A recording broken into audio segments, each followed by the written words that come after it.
we were just like, well, if Instagram's not going to pay us money, then, how are we going to make money? That's a big question mark. Yeah. And then but naturally we kind of just fell into production. Our mission was to elevate athletes and elevate action sports, because we really saw a gap of like, there was no community for action sports. There was X Games, but at the time they weren't really propping up athletes in other things other than X Games. Anyway, but monetization wise, we just fell into production. So we started, brands would come to us and see the videos that we would either produce ourselves with athletes or, show and showcase and get views for other athletes. And they would be like, oh, can we make this for our product, or can we make something similar?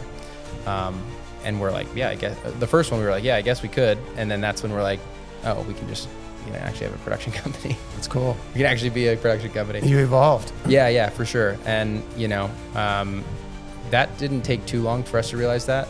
But then kind of like really evolving it into the newer business model that we're running, which is one side of it's production, but it's also connecting the dots between either brands or locations like travel boards, or specific places like, surf parks or skate parks or whatever, like really popular destinations. And so we can kind of interchange those and then go grab the right athletes and say, here's the content idea, or here's what we can do. And then we can guarantee impressions on the back end with a real engaged driven community. I didn't realize that. That's cool. Yeah. So that was kind of like the next evolution of what we kind of figured out what to do. And once we did that, then it was like, it just made sense. It was like, cause I worked at an RV dealership. I also worked making an app for car sales people, and I would like film the content, right? And I would like help edit the content. And I had worked in RV sales as well. And nothing against like, that whole industry, but I mean, it was like sales in general was like, you're really talking people into stuff and like boring. Not fulfilling either.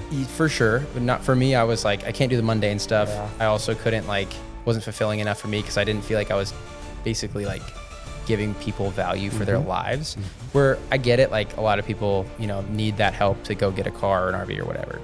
But when we kind of made this whole new business model for what we're doing, we were providing value for a brand with our community. And we were also providing value to the community, which is one thing we like never really saw, because people would be like, oh, we want to advertise with you, or we want to like, you get these random people that want to like put ads on your community just because you have followers. Yeah. And it's just kind of bullshit. And so we would always say no. We're like, this makes no sense.